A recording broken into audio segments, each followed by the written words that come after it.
बेटी आप रुक क्यों गई? फेरे समाप्त नहीं हुए हैं। जानती हूँ पंडित जी, लेकिन फेरे समाप्त होने से पहले मैं अपने होने वाले पति से 2 बातें करना चाहती हूँ। फेरों के बीच रुक जाना हिंदुस्तानी रिवाज और कल्चर के खिलाफ है राधा। जो कल्चर किसी मनुष्य के आत्मसम्मान, उसकी सेल्फ रिस्पेक्ट की हिफाजत न कर सकता हो, वो कल्चर किस काम का?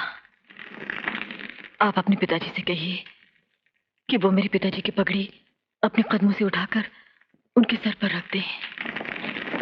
सुनो राधा, मेरे और तुम्हारे पिता के बीच जो वहां हो रहा है उसे वहां होने दो। मेरे तुम्हारे बीच जो यहां हो रहा है इसे मत रोको। वहां भी अपमान हो रहा है और यहां भी अपमान ही हो रहा है। बेटियां बाप की पगड़ी में लिपटी होती हैं, पगड़ी उतर जाए तो वो नंगी हो जाती हैं। इसलिए जाकर अपने पिताजी से कहिए कि जो पगड़ी उनके कदमों में है वो आपकी भी इज्जत है और उनकी भी। अपने बड़ों की बात काटना मुझे नहीं सिखाया गया। अगर आप मेरे पिताजी की इज्जत नहीं कर सकते हैं तो आपके घर में मुझे क्या इज्जत मिलेगी? मैं आपसे प्रार्थना करती हूँ, आप अपने पिताजी से कहिए कि वो मेरे पिताजी की पगड़ी उठाकर वापस उनके सर पर रख दे। और अगर ना कहूं तो? इस गठबंधन में एक चादर मेरी भी है। मैं इस गठबंधन को हवन कुंड की इस पवित्र अग्नि में जला दूंगी, जिसके फेरे लेकर आप मेरी इज्जत करने और रक्षा करने की झूठी शपथ खा रहे थे। मैंने कहा ना, मैं अपने पिताजी की कोई बात नहीं काट सकता। पंडित जी, शादी के मंत्र पढ़िए। नहीं पंडित जी,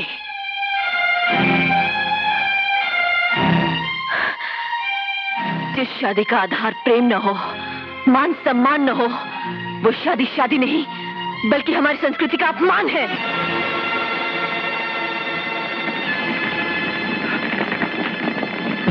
देखा तुमने? अरे हम तो बच गए, वरना ये लड़की मेरा बना बनाया घर जला के खाक कर देती।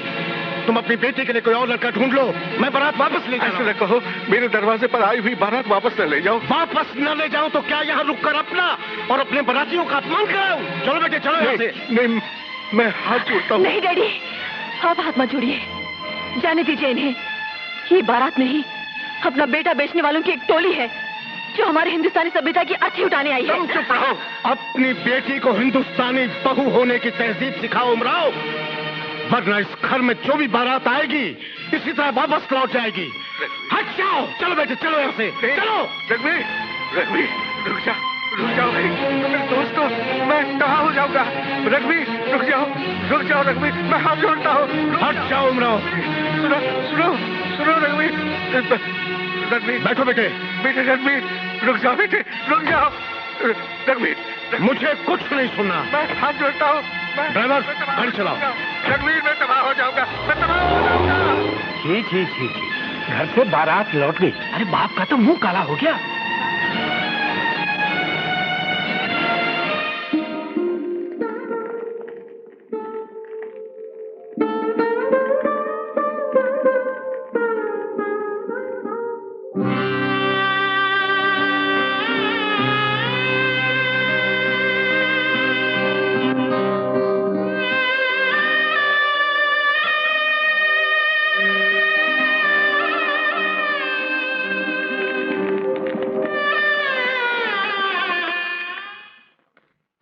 राधा, राधा,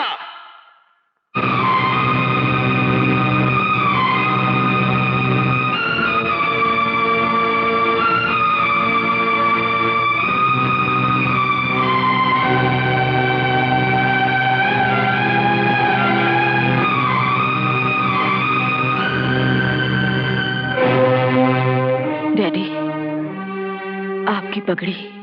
मेरी पगड़ी तो तुम्हारी बदतमीजी ने उछाल दी। अपने बाप की और अपने खानदान की इज्जत को मिट्टी में मिलाकर तमाशा देख लिया तुमने। खानदानों की इज्जत का रंग इतना कच्चा नहीं होना चाहिए डैडी कि उसमें आए दिन बेटियों का खून भरना पड़े। हमारे खानदान के सदियों पुराने इतिहास में ये पहली बारात है जो हमारे दरवाजे से लौट गई। जानती हूँ डैडी, लेकिन इस खानदान के इतिहास के साथ साथ इस खानदान की बेटियों को भी इज्जत से जीने का हक मिलना चाहिए। अगर आपने मुझे पढ़ाया लिखाया ना होता तो आज ये बारात भी न लौटी होती। और बारात लौटने से हमारी क्या जिल्लत हुई है डैडी? जिल्लत तो उनकी हुई जो लौटाए गए। रघुवीर अंकल एक फेरी वाले की तरह हमारे दरवाजे पर अपना बेटा बेचने के लिए आए थे। माल खराब था और वो दाम भी ज्यादा मांग रहे थे, इसलिए आपने उनका बेटा नहीं खरीदा। ये तकरीर तुम अपनी बेटी की शादी के लिए बचा रखो। हमारे दरवाजे से हमारी बेटी की बारात लौटी है। नहीं डैडी, जो बारात लौटी है वो मेरी थी, और मैं आपके घर में खूंटे से बंधी हुई कोई गैया नहीं हूँ कि आपने रस्सी खोलकर जिसके हाथ में थमा दिया मैं उसके साथ चल दूं। मैं उस आदमी के साथ शादी कभी नहीं कर सकती थी जो चुपचाप खड़ा मेरे पिताजी की जिल्लत का तमाशा देखता रहा। डैडी, मैं आपकी झुकी हुई गर्दन नहीं देख सकती थी। हमारी गर्दन तो उसी दिन झुक जाती है जब कोई बेटी जन्म लेती है। बेटी तो बाप की झुकी हुई गर्दन का एक और नाम है।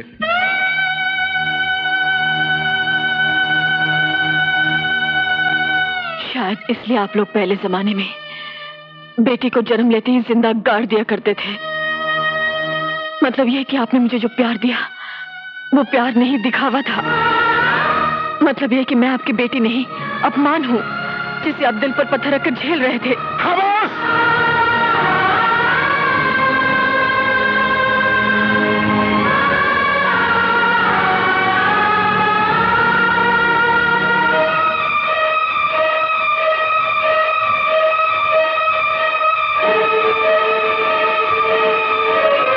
तुमने अपने दिल की बात कह ली ना। अब मैं अपने दिल की बात करूंगा। राधा, राधा, अंकल का मूड मुझे अच्छा नहीं लगा, तुम उनके पास जाओ। क्या कहने जाऊं कि आप हाथ पांव जोड़कर बारात वापस ले आइए, मैं शादी के लिए तैयार हूँ। ये बहस का वक्त नहीं है राधा, तुम उनके पास जाओ, कुछ भी हो सकता है, प्लीज।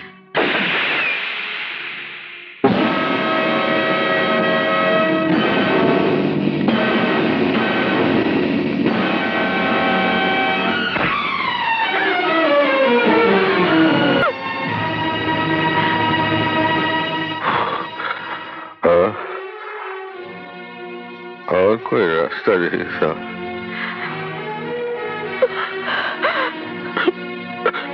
अब तुम्हारी जिंदगी सिर्फ तुम्हारी है। जो चाहो करो। कृष्णा, तुम मेरी मौत के गवाह हो।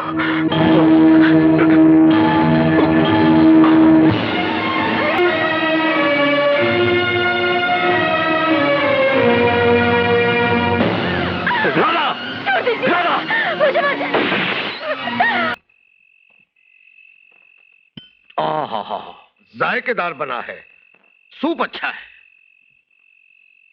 अरे शुरू करो बेटे, ठंडा हो जाएगा। जिस घर में मौत हो गई हो उस घर के लोग मौत के दिन खाना नहीं खाते।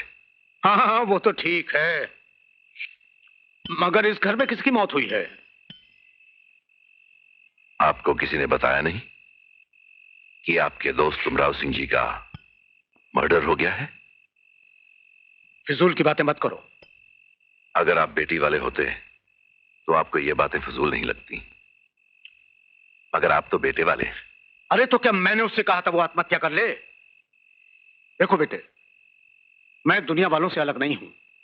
सभी ज्यादा से ज्यादा दहेज लेने की कोशिश करते हैं। पर दहेज लेते ही क्यों है? आपको मालूम नहीं कि दहेज लेना और देना कानून के खिलाफ है? तुम अपने इस कानून को अदालत तक ही रखो। मैं पूछता हूं, दहेज क्यों ना लें? अपने बेटे को वो पालते पोसते हैं, पढ़ाते लिखाते हैं, क्या उस पर रुपया खर्च नहीं होता? 16 बरस लंदन में क्या तुम मुफ्त रहे? आई सी। यानी आप मुझे पाल पोस नहीं रहे थे, आप मुझे पढ़ा भी नहीं रहे थे। आप मुझ पर पैसा इसलिए लगा रहे थे ताकि शादी के वक्त आप सूद के साथ सब कुछ वसूल कर सकें। क्या यही है रिश्ता मेरा और आपका? उस दिन तहजीब ने मेरी जबान पकड़ रखी थी कि सारी दुनिया के सामने अपने डैडी की बात कैसे काटूं।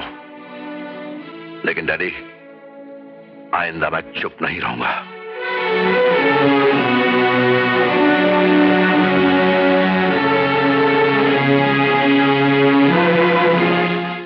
प्रोफेसर आंटी, उमराव नाना जी ने उस दिन ये थैली दी थी। इसमें बहुत सारे रुपए हैं। बहुत से कुछ कम है पूजा। जो ये बहुत होते तो मेरी डैडी की जान क्यों जाती। धीरज से काम लो बेटी, होनी को कौन टाल सकता है। ये होनी तो नहीं थी माँ जी, और मैं इसे टाल भी सकती थी, लेकिन उस वक्त चुप रहकर मैं अपने डैडी का अपमान नहीं कर सकती थी। ये तो शादी नहीं दुकानदारी हो गई ना माँ जी।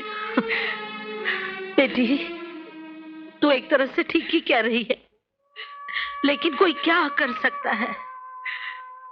ये तो दुनिया का दस्तूर है। लेकिन दुनिया का ये दस्तूर क्यों है माँ जी? क्यों? ये कब बदलेगा? धीरज रखो बेटी। नहीं माँ, धीरज से काम नहीं चलेगा। धीरज रखना बुज़दिली है, सरासर बुज़दिली। तो फिर मैं क्या करूं? मैं क्या करूं? जरा अपने घर से बाहर निकल कर देखो, देखोगे बाहर कैसी आग लगी है, लड़कियां किस किस बहाने जलाई जा रही हैं। तब तुम्हें पता चलेगा कि तुम्हारे डैडी की लाश अकेली नहीं है, अनगिनत लाशें उनकी लाश के साथ। मैं समझी नहीं आप क्या कहना चाहते हैं। मैं ये कहना चाहता हूं कि रघुवीर सिंह तुम्हारे पिताजी की मौत का कारण है। उन पर मुकदमा दायर करो। ये मुकदमा तुम खुद लड़ो और अदालत से इंसाफ मांगो।